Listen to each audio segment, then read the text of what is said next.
history yayawula abafumbo obuyinza obujjawo obwawula abafumbo ate nomano dokatudi nogamba nze sawula abafumbo gwe oli nabbi wa bulimba olw'ebigambo ebibyo abamugoberera bo oli nabbi wa bulimba olw'ebigambo byoyogera soko osirike obusungu bunninye sebo nabbi Dawudi Isanga oli nabbi wa bulimba kubanga wayawula obufumbo bwa mwanyinaze wayawula obufumbo bwa Kato ate noyimira ku katuuti ekayunga nogamba nti toyawulanko obufumbo okwawula abafumbo namba 2 n'okuba abantu kibooko ayi niwe wakala nogamba nti ze sikuba abantu kibooko yabyogedde Mukulu Isanga wakuba abaana kibooko nange mwankuba ku kibooko mwanyambula empale obujulizi mbulina nina victim mulamba nange mwankuba ku kibooko naye nga muli mukunkubira ebigambo bye mwawulidde ebitalina bituufu wali toyenze nali senze nga nabbi Dawudi ayawula Kato ne mukazi we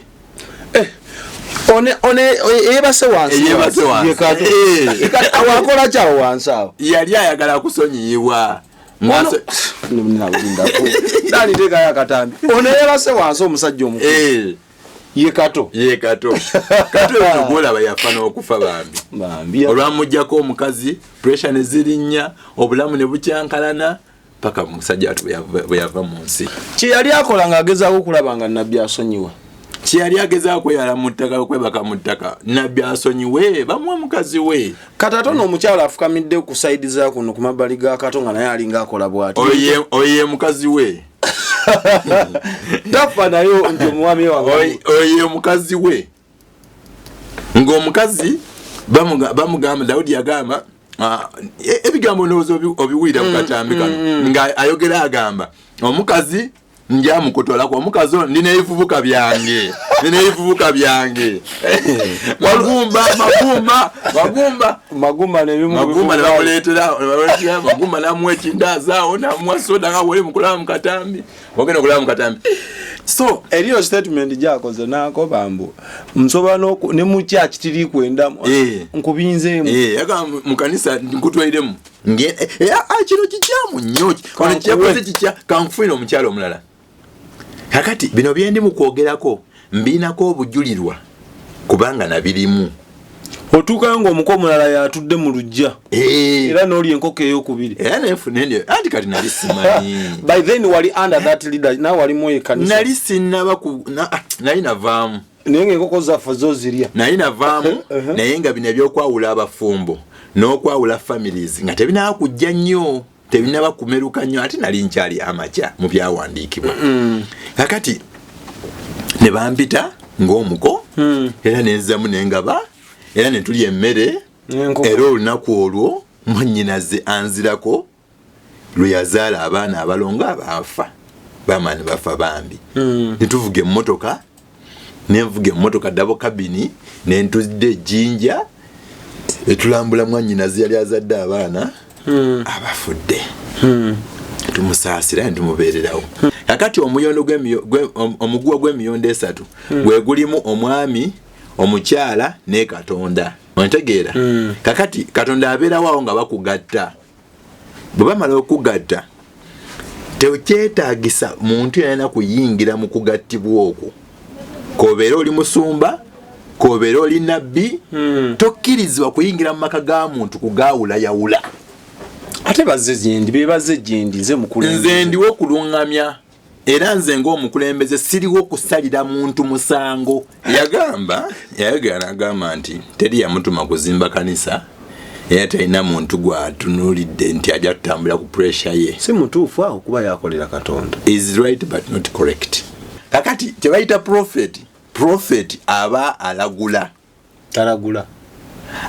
nti kino kigenda kubeerawo ne kibeerawo Dawudi talagula sina bukakafu nti yali alaguddeko ekintu ne kibeerawo ne kiba kituufu naye nga atera olagula waba ku kituuti watera kweraguza yanjawulo okweraguza n'olagula okulagula naye byalagula sijja bigendamu nnyo ebyo tebitera kubeerawo naye gwe bayita nabbi aba alagula nga ne byalagula bya bwa Katonda abaliiso lya Katonda abaalaba ate abaalengera ewala bw'alengera ewala byalengedde n'abireeta ate nabbi talabika mu bantu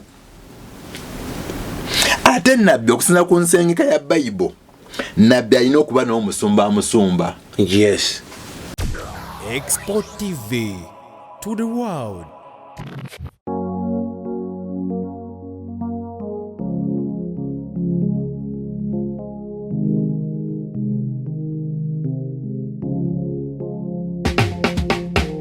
Kankwanjulire Cambridge Junior School esangibwa Matugga Kito bano beesowoddeyo okubangula omwana ow'omulembe guno. Omwana agenda okufuluma ng'alina obukugu obulala bungi omuli okukozesa ebyuma bikalimagezi oba kompyuta, okuwuga, okuyimba n'okukuba ebivuga byonna ate nga ne co-curricular activities tetuzisudde muguluka. Buli nzikiriza y'omwana essibwako essiira, tulina day ne boarding. Buli ekikozesebwa ku ssomero omwana akisangako. Abasomesa baffe batendeke tusobola okulabirira omwana wo okumala ebbanga lyonna ne bwe guba mwaka mulamba kusa n'eddekeya eri abannassale. Cambridge Junior School esangibwa Matugga Kito, kilomita 1 okuva ku Bombo Road. Okumanya ebisingawo kubira administrator ku 0773 01 14 12 oba kubira director ku 0752 52 Cambridge Junior School, a well for knowledge. Nkwaniriza nate gwe omulabi waffe omulungi nate tukomyewo tukwongereyo mu maaso. Bannabbi b'obulimba bafuuse ensonga mu ggwanga lyattu Uganda n'okwetooloola ensi yonna. Naye ebiseera ebisinga kizibu okuboogerako ne wabaayo erinnya erirema kwapiyalinga ku lisiti. Omusajja wa Katonda akulembera abalokole ab'obutuukirivu nani other than ye Daudi. So kalira bina byetukwetedde olunaku olwaleero byetwagala tumanyi. Era ne comment section inzigule osobola okukomentinga either ng'ojulira oba ng'olina kyowabula oba n'okkuba ennamba y'essimu eyaffe Expo n'ojja in case nga naawe olina view yo. Omukulu nga tannaba kutandika ddo tubuuzaako obulamu kintu kikulu nnyo. Gwe wenna asumbuyibwa endwadde ezitali za ngeri emu. Aba God Heals Abo Medicine bagenda kukuyambako. Malabe nga naawe okuba bulattinga banno weeyagalire ku Ssengendo Nnabulamu. Ennamba yaabwe y'essimu eri 0706 tekawo 06 4923. Ne ku WhatsApp kweri that means osobola n'okukola order yo ng'oli bweru w'eggwanga ne bagidelivalinga. Woli wennyini awe eddagala lyabwe bali kutuusaako prostate enlargement, olina emmeme, olina hernia, olina asthma, ulcer, sinuses, back and joint pain, low sperm count, brain tumor, diabetes, fibroids, allergy, syphilis, PID n'endwadde zonna bakubira ba God Heals Abo Medicine. Nawe weeyagale emikolo ginaatera okuddamu mbaga kasiki kwanjula y'effiisi za mugagga aleese ebifaananyi ebirungi ne vidiyo ez'omulembe. Alpha Media Production aka also known as Export TV ku noti 770 944266 omukolo gwese ekitibwa. Mukulu Paul nsanyusa okulaba. Wow. Yesu yebazibu. Aiwe kitwa Kristo mulamu. Ngoli na ka smile ku matama. Nze bwenti omanyi bwe ne Kristo Yesu. Bayibuli egamba emirembe mbawa singa ensi bwebawa. Kati emirembe gya Kristo bwe gijja owuire essanyu, owuire emirembe, owuire okuwummula. Kakati lino essanyu lyolaba kunze sobola kuba nti ni mugagga nnyo naye ndina Kristo munda mu nze ye kabaka we. Nina emirembe nafuna Kristo namala. Bambulize kutandike. Okay, mbatumiddeko era mbalamusizzaako mwenna abatulaba. Amanya gange nze Paulo Mukisa, omutuuze w'ekireka, omuweereza wa Mukama era omubulizi w'enjiri. Eyagwa okuva mu balokole bannu. Saagwa. Eyava mu butuukirivu. Saagwa. Malayo introduction zozo nandi otaddemu ebyekireka. Okay. Kattemu yo origin. Eyagwa from being a right yash. Mu bulokole bwa Nabbi Dawudi n'afuuka omuzimu. Omutuukirivu yaliwa. Abalokole ba Nuwa. Ne kati bakyabaita abalokole ba Nuwa. Balokole ba Dawudi. Abalina ko copyright. Era balokole ba Nabbi Dawudi. Wagwa accept. Nze saagwa. Wabula navaamu nga ndaba obulimba bungi obuli mu kanisa muli. Statement kyekolebwa eri ku kikolwa kyo kye wakola. Gwagwa. Chimbadde nkwagala kombo obutaano. Basaba ne banyabo omukulu ono twali tukozeko naye stories ziringa 2 oba 3 ku nsonga y'abanabbi b'obulimba. Tumukomezaawo nate ebbanga libadde ddene naye yansuubiza nti ajja kujjanga atusomese nga bw'atubulira ne kye twetaaga okumanya. Waliwo akatambi katutandikira nga tunaba kwerabira. Mwava ne mugamba nti Nabbi Dawudi omukulembeze w'abalokole ba Nuuwa ayawula abafumbo. Alina crusade bwaguuga gye yabadde nayo mu bitundu by'e Kayunga. Musazaira Ssaabasajja Kabaka eri e Bugere. Nagirabye yagitadde mu ssente. Yabadde y'amaanyi nnyo. Yakuba billboard ennene awe Kasangati. Yogera abazima. Mama towa MTN yakuba billboard. Omulenzi bana yakuba billboard la hawla sunna. Ng'eveeri waggulu paka. Nogamba ab'e Kayunga balina olokoka. N'ekyo si kyekikulu yabadde ku kituuti n'agamba nti ye tayawula bafumbo. Lwaki muwaliriza omusajja wa Katonda?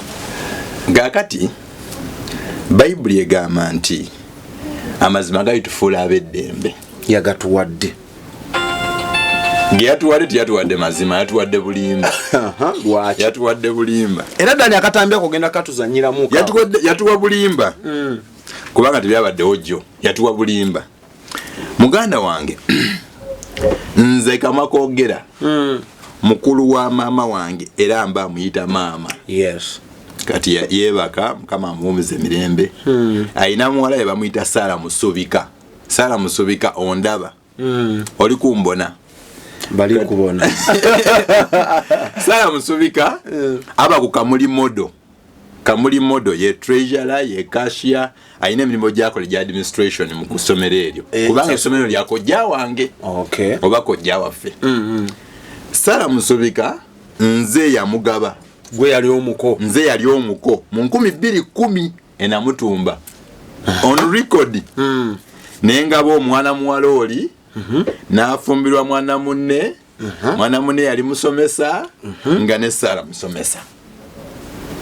Mwana munne ne babera mu bufumbo era nengende ewaabwe nendya n'enkoko. Mpulira.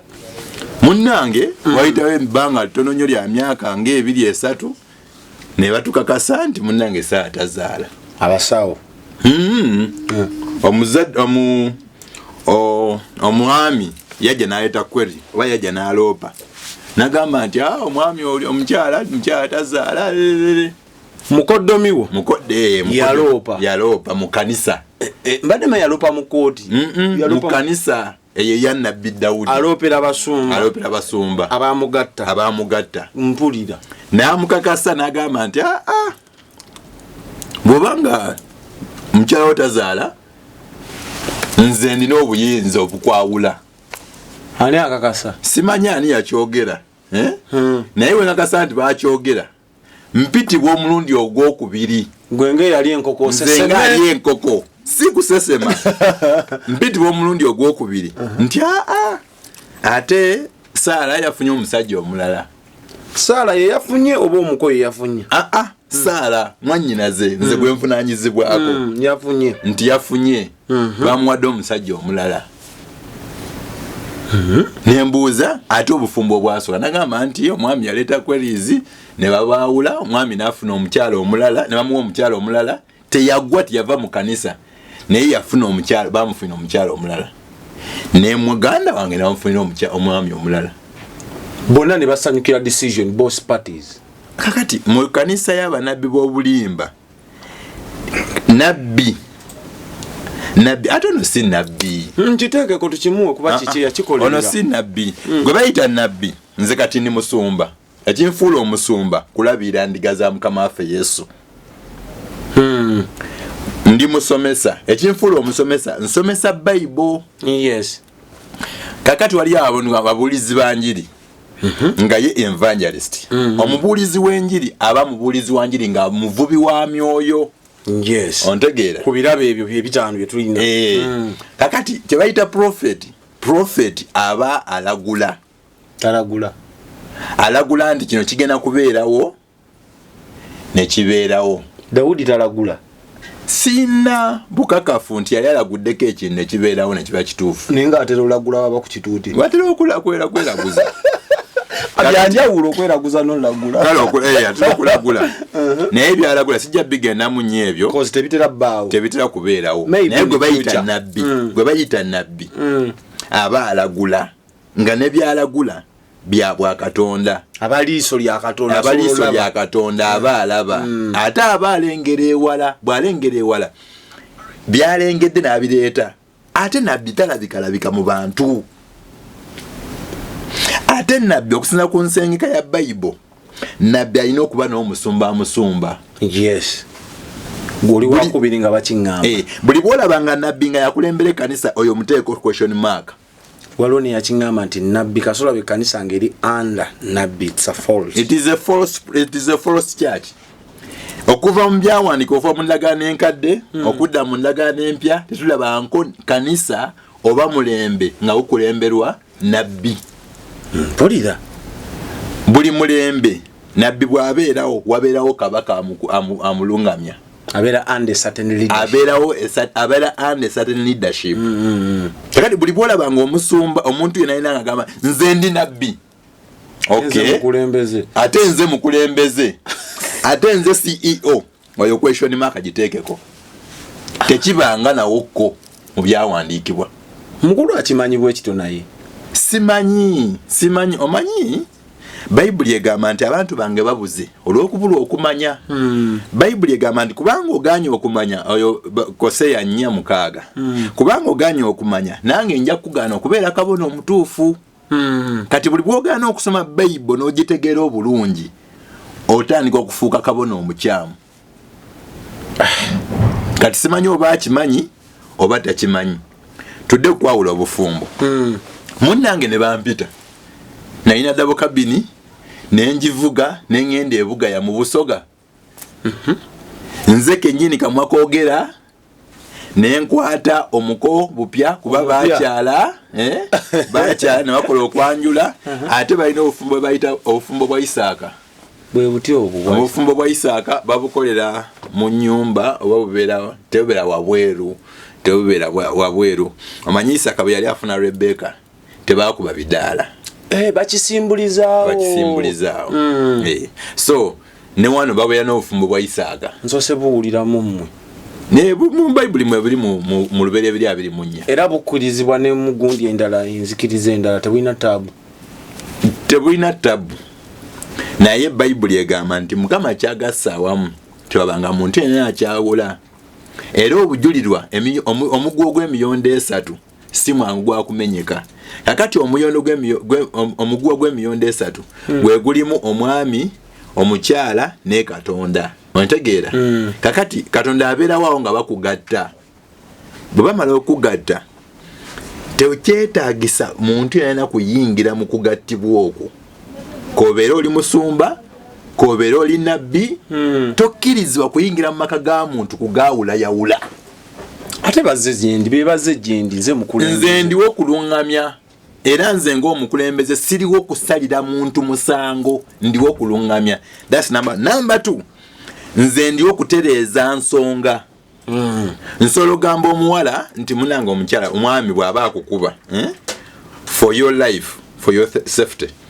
Nteesa wandizeeko mu bazadde n'owummulako ono bwe yeetereeza so sika tugira tumukolamu omulimo oba agira yeekolamu omulimo ategere value y'omukyala gw'alina so sigamba nti kati ngenda kwawula kino kikyamu nnyo ono kyakoze kikya kankufunira omukyala omulala.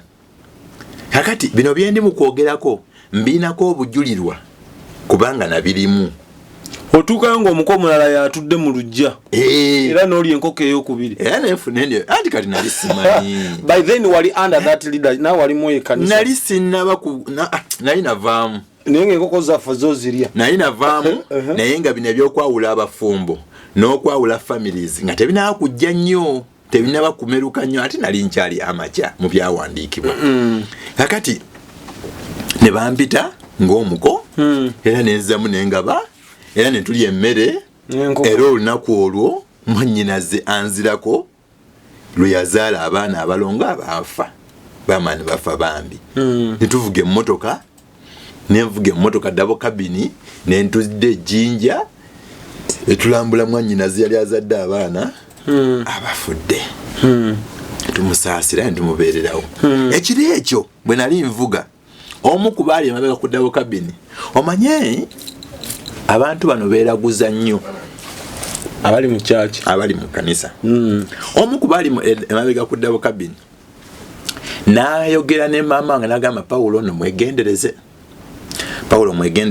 waliwo kiyayingiramu ekyetaagisa okwegendereza Pawulo gwa abavuga nze avuga omunkuseera ali mabega atokomogo n'agamba nti bwe yabadde atuvuga n'alabya akakazi akakadde nga geekutte ku luggi lwa double cabin bwe kati yakalaba spiritually simanyi kubanga nze mu buliwo wano nze mu emyaka gyange gye nduuseko wano mpezza emyaka 4 myaka gyange 8 ngobye emizimu nsabidde abantu naye siraba nko muzimu gujja physically ne gujja ne gunsisinkana nti nzize ndi muzimu era ebyo nabyo by'owuliriza sigakasa sina oba gwe amafuta ago togalina ng'omunkusere yali ku mmotoka emabega aliko amafuta ag'enjawulo agalaba emizimu physically bano balina gundi balina kye bayita okwerogoosa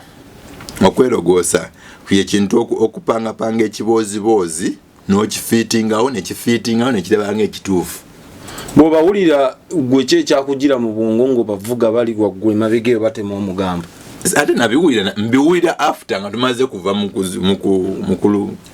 kukubagiza oli then ne baŋŋamba munnange wali ebintu binawulidde maama nga yankubire sinayamba wulidde ebintu binawulidde naye simanyi wa bituufu konze biki munaye baŋŋambye nti olina ebintu byewagendamu ebikuwa obugagga zo sente wazirina ezisobola olowoozesa omuntu zityo zinayina zaali za kivubuka kuba ne double cabin yali yange kati kikyotegeeza ekivubuka ezekivubuka osendesende w'ekivubuka obukansa miliyoni 5 bwe butyo kugattiriza naye twaliko obusente obwe butyo nga miliyoni 5 ezeetagisa kubira muntu temwesonda kika kyonna obwo bwe butyo akati obwo bwaliwo so ne bagamba obusente bwolina wa setaani mama gamba ku simu obusente bwolina bwa setaani kali banamaliza nenzimbawo n'akayumba nagamba ezo sente za setaani sikizo nakujja kolaki kulambula nnyumba eyo maama waagaana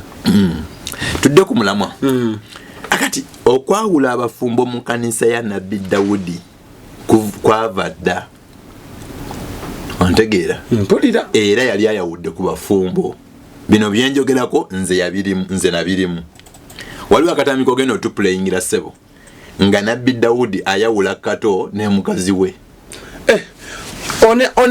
yebase wansi awakola kyawo wansi awo yali ayagala kusonyiyibwa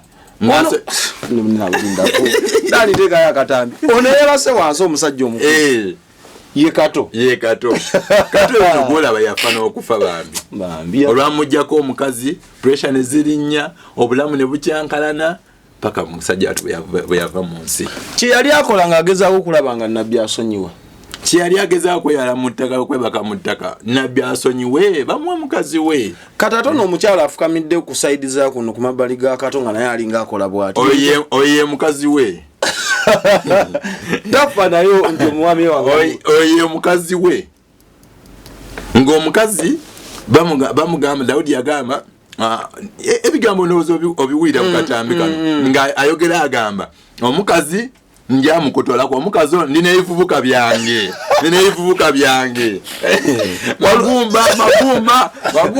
magumba nebamuleetera magumba namuwa ekindazaawo namuwa soda nga woli mukulaba mukatambi ogenda okulaba mukatambi so eriyo statement gyakoze naako bambu nsobola n'oku whether in Catholics, Protestants separate, Muslims separate, among same people.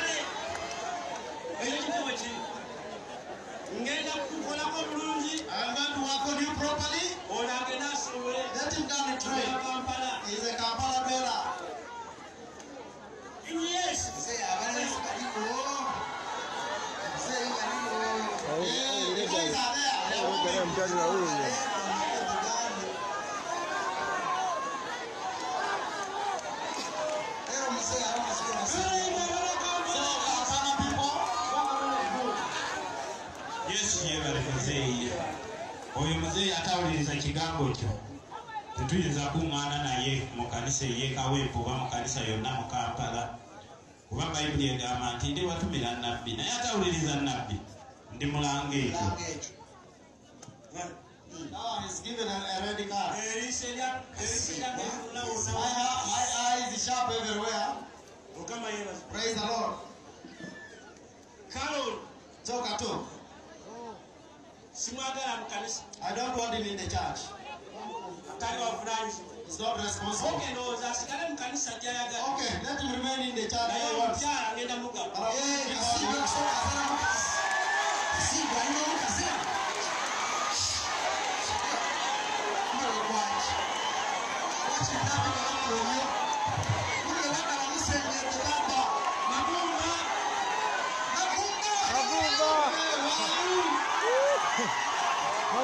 mu church tiri kwenda nkubinzeemu yaga mu kanisa nkutwairemu ene osokunganya mu kanisa doyenda eno alina n'olukusa olugoba abantu mu church alina obuyinza obugoba mu kanisa abantu mu kanisa yiye ya Katonda now abawuliriza n'abandaba mikwano gyange bano bakwata akanyiri ka Bible n'agamba nti bwe mubeeramu omwenzi mummwe omubbi omulyaza amaanyi oyo mumugobenga mummwe n'okulya temulyanga naye naye akanyiri tekatandikiraawo ate tekakomaawo akati bwe bw'osoma Bayibuli y'Oluganda wakati waayo wano waliwo ennyiriri ezibeera mu makkati awo zibayita refer chapters and refer verses olunyiri luno bw'olusoma bw'oba oyagala okwongera kunnyonnyoka Bayibuli yali etegeeza ki gendako ne ku nnyiriri endala soma essuula yonna ate ogendeko ne mu nnyiriri endala ezeefaananyiriza yali etegeeza ki by the way terolifaalinga nekusindika eno akati banabbi b'obulimba katusome Bible soma eno totuweeyo soma eno otandikira mu Matayo 7:15 Matayo nene iyo nagitegeera 7:15 soma mwekuume bannabbi ab'obulimba abajjira mu byambalo by'endiga gye muli naye nga munda gy'emisege egisikula sokokomaawo ffe Yesu atulabula atugamba twekuume bannabbi b'obulimba nabbi w'obulimba era nabbi Dawudi bw'aba asomesa olabye ddala omuntu omutuukirivu olabye ddala omuntu omutuufu olabye ddala omuntu ayogera amazima gennyini obutuukirivu buli kwoli Bayibuli temuva mu ndyanga olaba nga kituufu nnyo byonna byayogera naye edda mu bikolwa byakola ekibiina bye bayite ebikolwa balabira ku bikolwa kati soma muli bategeerera ddamu waggulu mwekuume bannabbi ab'obulimba abajjira mu byambalo by'endiga gye muli naye munda gy'emisege egisikula bajjira mu ddiba ly'endiga naye nga munda mu mitima gyabwe gy'emisege egisigula kye bayita omusege ogusigula kyekintu ekyefaaniriza endiga ne kiyingira mu ndiga ne kitandika okubba ne kitandika okulya endiga ezo tandika okunyakula otegeera kati nabbi Dawudi bino byakola oba nabbi w'obulimba yena alina bino byakola namba esooka bw'ayingira mu kisibo bw'ati atandika okunyakula mpulira buli akola ensobi ng'amunyakula amujja mu kisibo buli akola ensobi ng'amunyakula amujja mu kisibo mu kifo ky'omulungamya n'okumusabira n'okumuteekateeka kuba teri atuukiridde ye yeeyita omutuukirivu eyita nti mutuukirivu atajjudde amalala kigalirudde amusajja nga mukkakkamu ate n'emyaka gigenderedde gy'emyaka emikulu gikola amalala ddala kati omuntu atalina amalala waba okuba olukuŋŋaana ejjinja nkubye olukuŋŋaana ejjinja katugambe ku Main Street n'ogenda ku Dunlop oba ng'ogenda ku Dunlop n'ogenda n'olinnya ennyonyi mu jjinja ogende mu lukuŋŋaana lw'ejjinja abantu bano bayinza obutategeera bulungi statement eyo olw'okubajinjaaliwa tubagereze ku bufo ki obumanyifumanyifu mu kibuga olina olukuŋŋaana nakivubo ku kisaawe kya Hamu n'olinyire ennyonyi Namboole oba Namboole wala nnyo tugereze n'olinyire Nakawa n'olinyire Nakawa ng'ogenda mu kisaawe kya Hamu oba jamu nabbi yali ewala kajjamu awo abantu ago bagayita malala nali wano ne nkusomesa ebintu bisatu ne ngamba ababulizi b'enjira abasinga bino bebasinga okugwamu it is the 3 G's number esooka the first G it is girls abakazi okazizza awo abakazi okitegeera abakazi nga bamumalamu abasumba bamu ekidda ku bakazi kimulya kimumalawo era obwenzi bubi ontegeera the second G it is glory omuntu nga ayagala nnyo ebitiibwa ayagala bamulabewo ayagala bamutye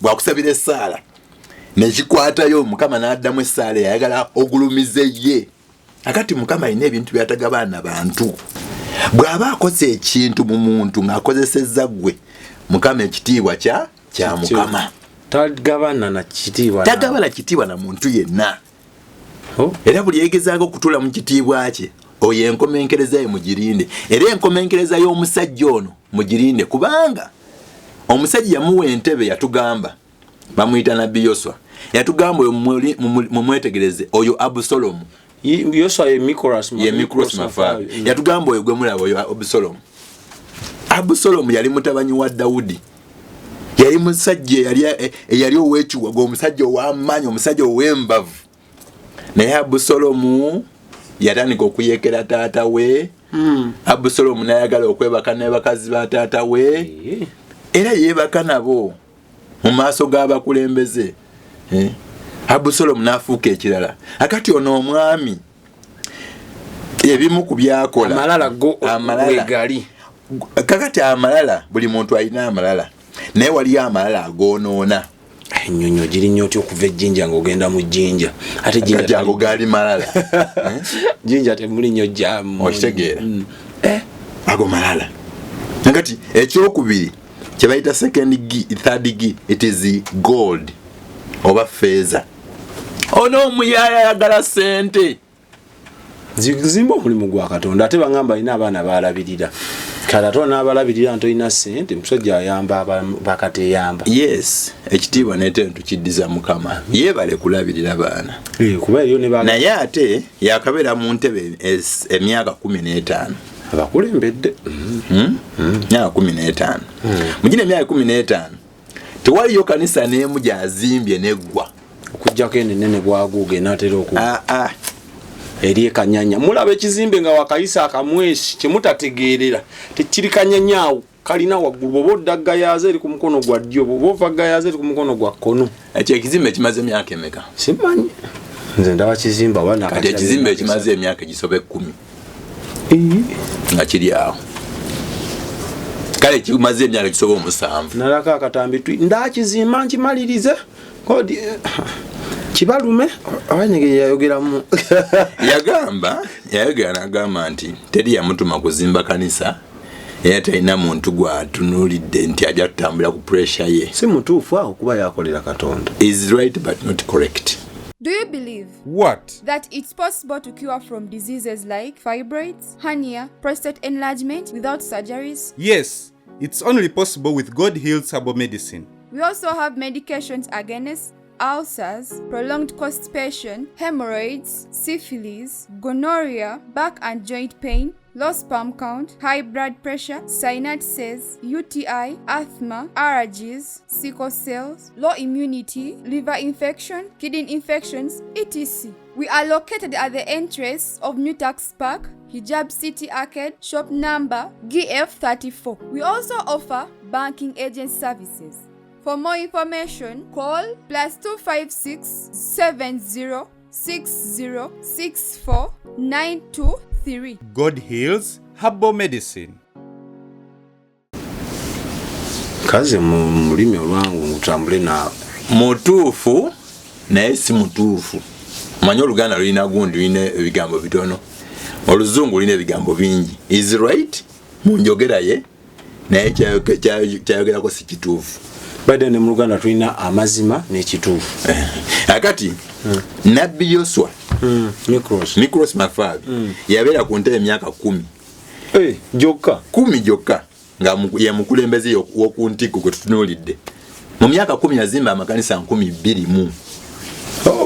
Era nno challenge yali 12,000 n'azimba amakanisa embalala gonna kana bana gebeeyagaliramu gonna ag'amakanisa. mulembe gwa Nicholas Mafabi yagazimba.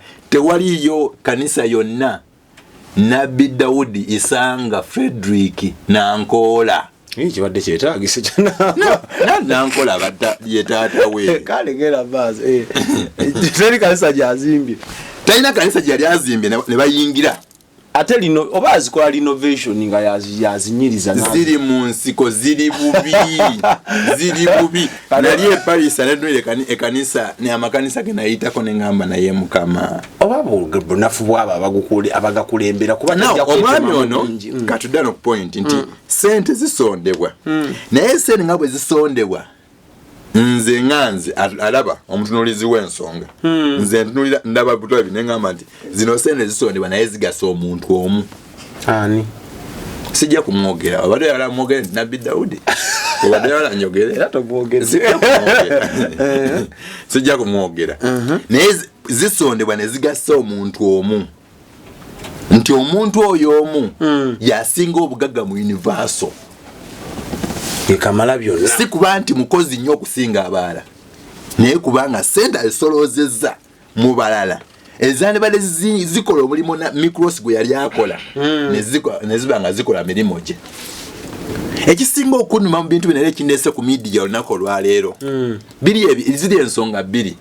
Ensonga esooka kwe kwawula abafumbo ate nomaani wookana n'ogamba nti nze saawula abafumbo n'ogamba nti abaprotestanti baawukana abakatuliki baawukana abasiraamu baawukana bade nakyogera musajja mutuufu abasiraamu osanga baawukana kuba ne gundi ne Hajjati Kuluthumu yayawukanye ne buli wamu baawukana so mwe mukimuteekera kituufu naye nga tekiri mu mukono gwa muntu. temuli influencer oli mutuufu ontegeera. Ensonga esooka yeeyo tubali tukyasoma ebyawandiikibwa bannabbi b'obulimba balijja Olw'e16 muli bategeerera ku bibala byabwe abantu banoga batya ezabbibu ku busaana oba ettiini ku mwenyango. Ebyo bibuuzo. Onyoga otya fene omuyembe nga gunoga ku mucungwa oba onoga otya omuyembe omucungwa ngunoga ku muyembe. In other words omuntu aba mutuufu nga kituufu mutuufu ebikolwa byakola wabweru byebyo mwogerera. In fact omubulizi w'enjiri omutuufu tali suppose nakweranga naye ebikolwa byakola byebisikiriza. Point. Ebintu byakola bisukunda bangi okweyuwa. Ontegeera tulaba Mukama waffe Yesu Kristo nga abantu beeyuwa bajja gyali atakoze drive takubye posita tolyamulanze talanze byamagero biwatukanga mberenge. Tulaba abasajja 15,000 nga zizze 10,000 ezo nga tetubaze bakyala tetubaze baana abasajja nga babaze abasajja 15,000 we batuula. Abasajja bedda bawasanga abakazi 4, 5, 7. Akati abakazi 15,000 abasajja 15,000 we batuula. Suubirawo abakyala mutwalo gumu n'ekitundu ekitono ennyo. Te bonna balina abaana. Kati suubirawo abaana emitwalo ng'ena. Teri drive kubanga drive kuva Kampala ku side yali Jinja bampitako emukono ab'endingidi ab'ebyuma abaaki abikole guno mulembe Mukama amuwadde akaseera kano akole effujjo lyonna. Effujjo lyonna. Lwaki ndiyita ffujjo? Mu bino byonna myoyo emeka egize eri Kristo. Tusisinza mmanya kuba sibaayo mu register. Kakati Mukama waffe Yesu n'agamba naye mwe munoonya kuba mwagala migaati temunjagala nze nga nze era abakolera ebyamagero ne balya ne bakkuta. Naw omwami ono ebintu byakola bw'aba asomesa butuufu nnyo era naawe tomulinako buzibu. Era Bayibuli tetugamba nti balabira ku mbuulira yaabwe.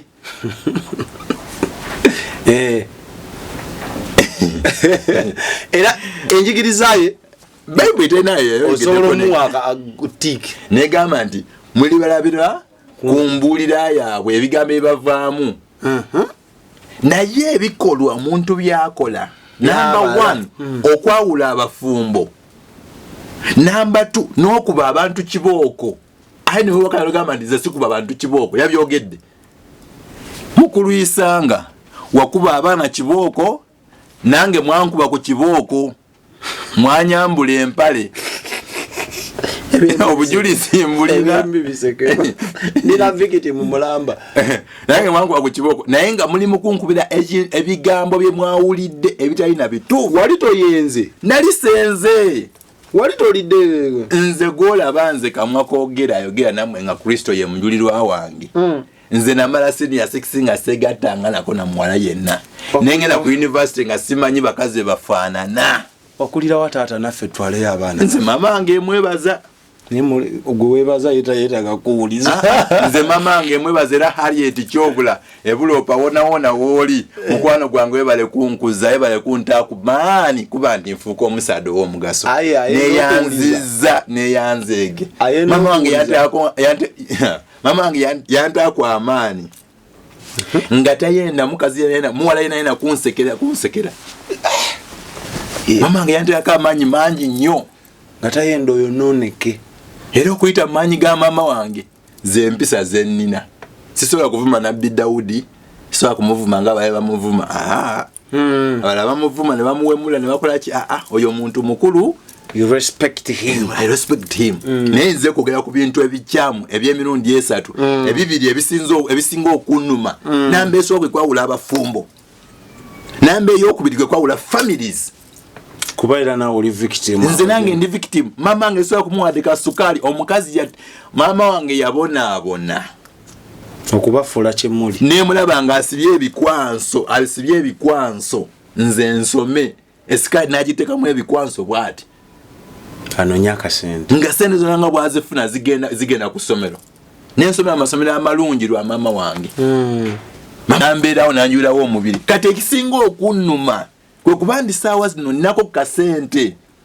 Nsobola ogamba nti mama wange kati kangule kale kasukali sirina nnyo siri mugagga nnyo. Naye sipangisa ku Kampala.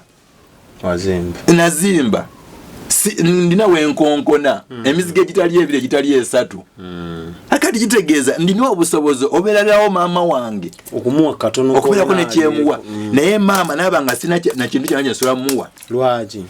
Kati ebikolwa ono byakola.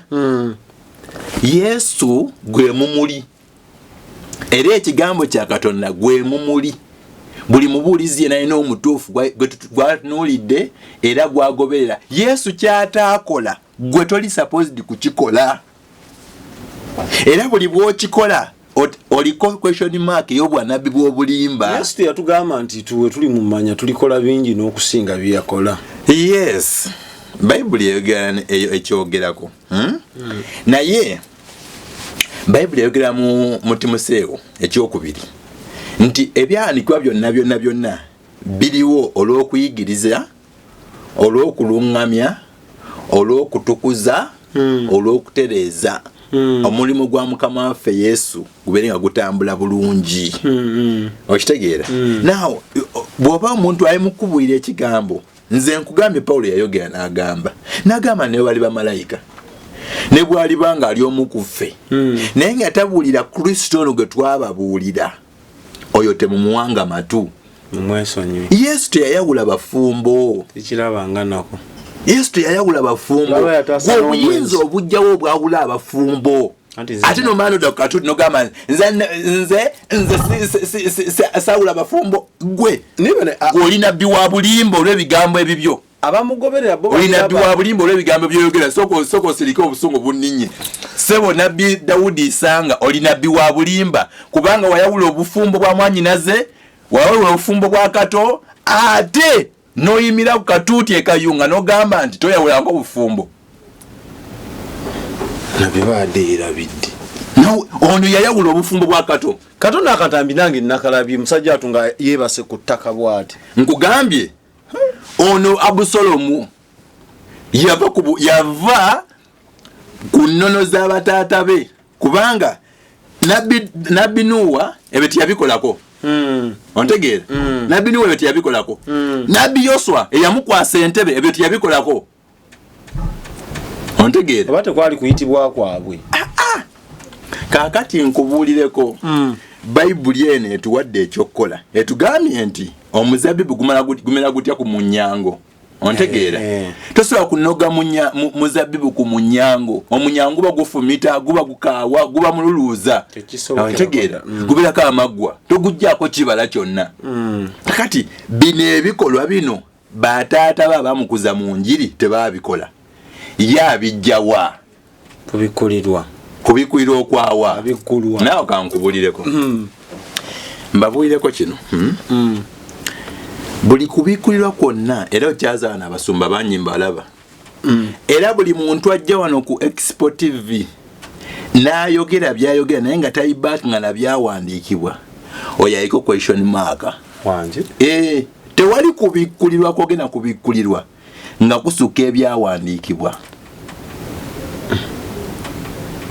sonze vene Bible yange kumpi buli woli wagamba ngo bikula ekirungi tulina Bible digital Bible oteka mu butesi ne kuweleza nogamba na ayogera ku gundi na ayogera anti buli musumba ali bwati nabbi wa bulimba ngoteka mu akaninyirire bana bulimba abera batya wano twasoma mutimu seewo kululi Bible egamba nti omuntu atakuba omusumba omulungi abatakuba bantu abatalwana nayona yali akubyeko ati n'amaani yewakana now tumalirize olunyiriro obudde butuweddeko olw'ekumi n'omusanvu bwe kityo buli muti omulungi gubala ebibala birungi naye omuti omubi gubala ebibala bibi 18 omuti omulungi teguyinza kubala bibi kubala bibala bibi so n'omuti omubi teguyinza kubala bibala birungi bwekityo bwe kiri oli bw'abanga omuti gwe mubi tomusuubiramu kalungi kati omuti gwa nabbi Dawudi Isanga Frederick Nankoola omwana wa Katonda eyeyita omwana wa Katonda kuba yalimba abantu n'abagamba nti nze mwana wa Katonda nze first born wa Katonda mwana oyo mwana Dawudi naye aleke kulimba yagamba ati omwana yayogera ono record yagamba nze ojaka playinga nze ndi mwana wa Katonda nze first born abantu bane bakukamira ne basinza kyali kirama mukaliro nakola statement omwana ng'obulenzi akazindalako nga kamwogeza bingi era in fact buge musuma buge mukama akuwa omugisa yayogera n'agamba nti ekimu ku bizibu tulina ke kazindalo omuntu abana akazindalo alaba ng'ensi mulimu 5 alaba nga ali wakabi omwana wange obulenzi yayogera n'agamba nze first born wakabi yayogera n'akwata omuze n'agamba nti yoyo ejjinja abazimbirye baagaana lyerifuuse ekkulu ery'okunsonda abafirika mukama atujjukidde bw'aba mukama atujjukidde abafirika ono ali South Africa ni mu Kampala munakyalemedde penetrate ne mu Kampala munakyalemedde okupenetratingamu ali mu Eastern Uganda okusinga ali mu Eastern Uganda nga bulaba Bisaka bwakute ehoyima enjiri y'obutuukirivu ogitwalayo ey'amazimbe ya Bible balina obumu obwa Bisaka yes Expo TV to the world.